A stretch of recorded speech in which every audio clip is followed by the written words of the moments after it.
Empirical formula from the percentage composition.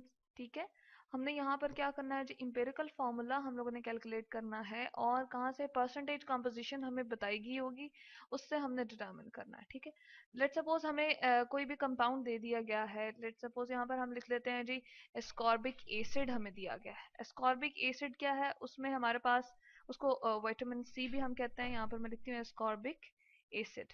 अब उसमें ना हमारे पास डिफरेंट एलिमेंट्स जो प्रेजेंट हैं उनकी परसेंटेज डिफरेंट है। हमें बता दी है कि कार्बन, हाइड्रोजन और ऑक्सीजन की जो परसेंटेज वहाँ पर अवेलेबल है वो हमारे पास कितनी है जी, वो हमारे पास ये है। यानी कि कार्बन जो है वो 40.92% है, हमें बता दी गई है, ये मेंशन किया गया है। और हाइड्रोजन जो हमारे पास इसमें प्रेजेंट है, जो कि विटामिन सी है एस्कॉर्बिक एसिड में, उसमें हमारे पास क्या है जी, हमारे पास हाइड्रोजन जो है वो इतना प्रेजेंट है। ठीक है, जो कि हम कहते हैं कि हमारे पास जो है 4.58 जो है प्रेजेंट है। ठीक है, और इसके बाद ऑक्सीजन की परसेंटेज यहाँ पर हमें अवेलेबल है।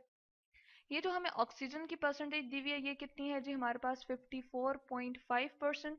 ऑक्सीजन के लिए मैंने ओ सिंबल लिखा हुआ मेंशन किया हुआ है। ठीक है, और ये भी हम यहाँ पर लिख देते हैं। हाइड्रोजन के लिए एच लिखा हुआ है और कार्बन के लिए सी लिखा हुआ है। ठीक है, तो ये हमें डिफरेंट परसेंटेज जो है यहाँ पर इसमें बताई गई कि एस्कॉर्बिक एसिड में ये तीनों की तीनों प्रेजेंट है। ठीक है, अब हमने इसका जो तरीका करना है कि हमें सबसे पहले क्या चाहिए, हमें क्या करना है। सबसे पहले अगर हमें इंपेरिकल फार्मूला निकालना है, इंपेरिकल फार्मूला क्या होता है, सिंपलेस्ट रेशो में जो हमारे पास ये तीनों के तीनों एलिमेंट एस्कॉर्बिक एसिड में प्रेजेंट हैं उनकी वो रेशो निकाल के एक सिंपल फार्मूला, हम सिंपलेस्ट फार्मूला हम निकालते हैं। ठीक है, उसको कहते हैं इंपेरिकल फार्मूला।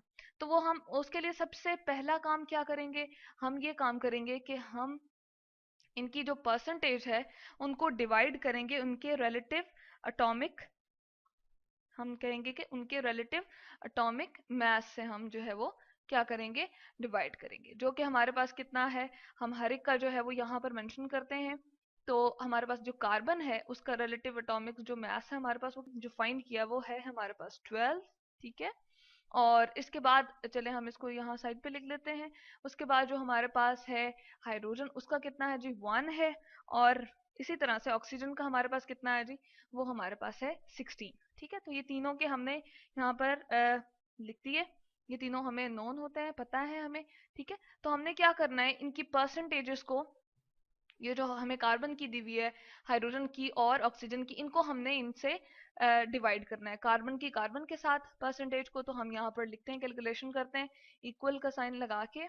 ठीक है, और क्या करना है हमने, कार्बन की चूंकि हम डिटर्मिन करने लगे तो पहला काम हमने क्या करना है, डिवाइडिंग बाय रिलेटिव एटॉमिक जो हमारे पास मैसेज है उनसे हमने डिवाइड करना है। 92, ये जो परसेंटेज 40.92 हमें जो परसेंटेज दी हुई थी, इसको हमने डिवाइड करना है जी 12 से।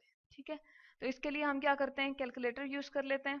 अब हमारे पास क्या है जी, 40.92, ठीक है, डिवाइडेड बाय 12 इक्वल टू क्या आया, 3.41। ठीक है, तो इस तरह से हमारे पास इसका कार्बन के लिए, यहाँ पर मैं सिर्फ कार्बन का सिंबल लिख रही हूँ कि इसके लिए हम ये फर्स्ट प्रोसीजर कर रहे हैं।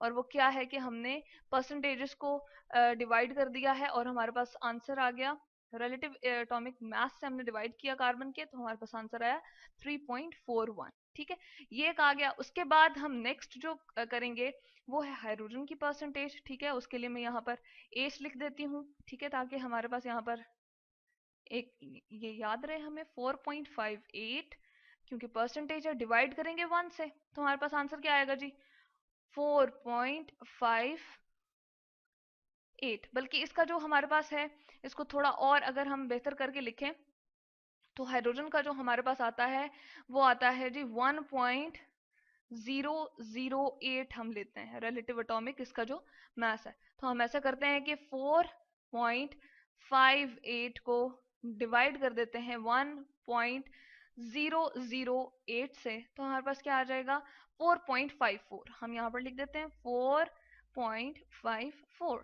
तो ये फर्स्ट प्रोसेस हमने यहाँ पर हाइड्रोजन के लिए भी कंप्लीट कर लिया। उसके बाद नेक्स्ट हम किसके लिए करेंगे, ऑक्सीजन के लिए। तो ऑक्सीजन के लिए मैं यहाँ पर ओ मेंशन कर देती हूँ 54। ठीक है, 54.5% हमारे पास इसकी परसेंटेज अवेलेबल थी। डिवाइडेड बाय हम 16 करेंगे तो हमारे पास आंसर क्या आएगा, अगेन कैलकुलेट करेंगे तो आ जाएगा 0.406।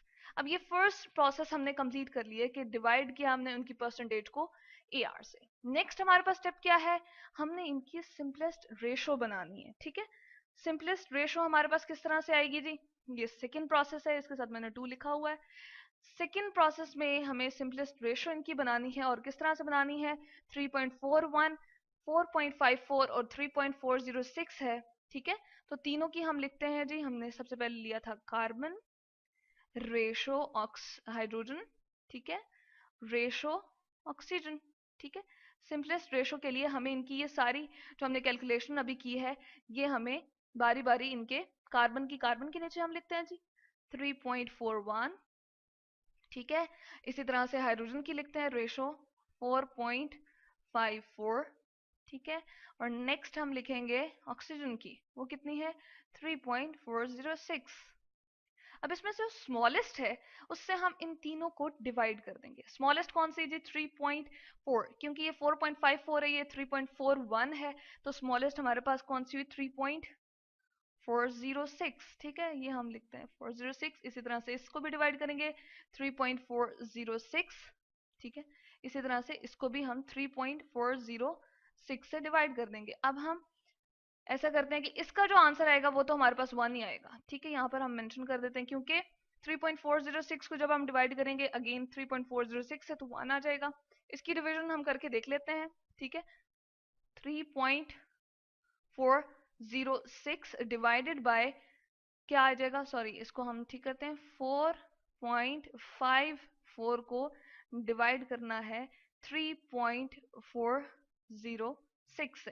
ठीक है,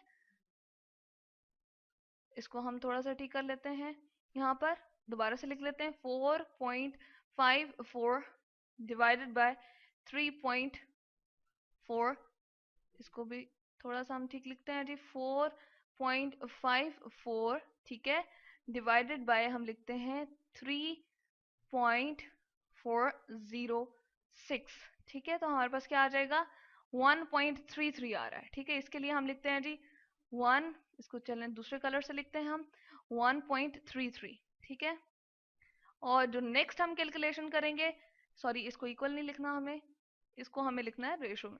ठीक है, जब हम ये वाली करेंगे इसको थोड़ा सा ड्रैग डाउन हम कर लेते हैं कि हमें 3.41 करना है किससे जी, हम यहाँ पर लिखते हैं 3.41 डिवाइड करना है हमें 3.406 से।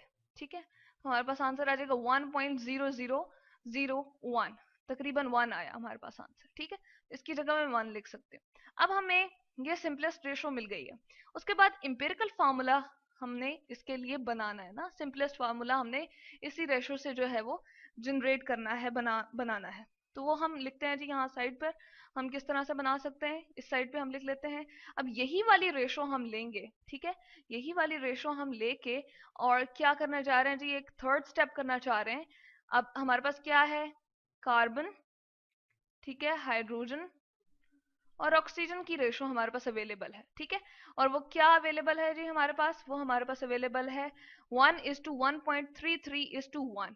अब इसको एक हमने ऐसे होल नंबर से मल्टीप्लाई करना है। ठीक है, 1:1.33:1 ये हमारे पास है। अब इसको हमने एक ऐसे होल नंबर से मल्टीप्लाई करना है कि हमारे पास ये भी क्या हो 1.33 ना रहे। तो 1.33 को अगर हम किससे करें, 3 से मल्टीप्लाई कर दें। ठीक है, यहाँ पर तो 3.99 आ रहा है, तकरीबन 4 आ रहा है, तो इसकी जगह हम इजीली क्या लिख सकते हैं 4। तो इस होल पूरी की पूरी इसको हम 3 से मल्टीप्लाई करेंगे, तो हमारे पास क्या आ जाएगा 3:4:3। इसका मतलब ये है कार्बन 3 है हमारे पास, हाइड्रोजन 4 है और ऑक्सीजन 3 है। तो इसके लिए जो इंपेरिकल फार्मूला मैं लिखती हूँ वो हमारे पास क्या आ जाएगा C3H4, ठीक है, O3। ये एस्कॉर्बिक एसिड का हमारे पास जो है फार्मूला जनरेट हो गया है। ठीक है जी, इसको हम कहते हैं विटामिन सी भी। ठीक है, तो हमने यहाँ से कैलकुलेशन देख ली, मैं यहाँ पर लिख देती हूँ एस्कॉर्बिक एसिड। ठीक है जी, एस्कॉर्बिक एसिड है हमारे पास, और इसी को हम कहते हैं विटामिन सी है हमारे पास। ठीक है, विटामिन सी। और इसमें जो कार्बन, हाइड्रोजन और ऑक्सीजन की सिंपलेस्ट रेशो है वो हमारे पास यहाँ पर अवेलेबल है। ठीक है, वो हमने इस तरह से इस पूरी कैलकुलेशन से जो है वो हमने निकाल ली है। ठीक है, तो इस तरह से हमने देखा कि हम जो हमारे पास परसेंटेजेस होती हैं जो हमें दी गई होती हैं किसी भी कंपाउंड की, उससे हम क्या करते हैं, फर्स्ट प्रोसेस ये करते हैं कि डिवाइड करते हैं ए आर से एटॉमिक रिलेटिव एटॉमिक नंबर से, जो कि हमें यहाँ पर बताए गए हैं। हर एक के हमें जो है वो नोन होते हैं, यहाँ पर हमने फाइंड किए हुए, ये हमने लिखे हुए हैं जी। ठीक है, उसके बाद वो सारी की सारी कैलकुलेशंस हम करके और फिर किसकी तरफ चले जाते हैं जी, हम उसकी सिंपलेस्ट रेशो बनाते हैं। ठीक है, जो स्मॉलेस्ट वन होता है, इन तीनों को हम रेशो में रखते हैं, और जो स्मॉलेस्ट वन हमारे पास इनमें से आया हुआ होता है उससे हम क्या करते हैं जी, हमारे पास जो कैलकुलेशन से आया हुआ होता है सिंपलेस्ट यानी कि स्मॉलेस्ट आया हुआ होता है, उससे हम क्या करते हैं जी, उसको पूरे के पूरे ये जो हमारे पास रेशियोज डिफरेंट होती हैं उससे हम क्या करते हैं, उस स्मॉलेस्ट वाले से उन सबको डिवाइड कर देते हैं, एक रेशो सी हमारे पास बन जाती है। फिर उससे हम क्या करते हैं, इंपीरिकल फार्मूला में चेंज करने के लिए एक होल नंबर से मल्टीप्लाई करते हैं, ताकि हमारे पास एक प्रॉपर जो है वो होल नंबर आ जाए, फ्रैक्शंस में ना रहे बल्कि होल नंबर आ जाए। ठीक है, तो इस तरह से होल नंबर में करके और फिर हम क्या निकाल लेते हैं, उसका इंपेरिकल यानी कि सिंपलेस्ट फॉर्मूला हम जो है उसका बना लेते हैं। इंपेरिकल फार्मूला हमारे पास इस तरह से इन तीनों रेशोज की वजह से, यानी कि कार्बन, हाइड्रोजन और ऑक्सीजन की रेशोज की वजह से हमारे पास इंपेरिकल फार्मूला जो है वो बन जाता है। तो इस तरह से हमने देखा empirical formula from percentage composition.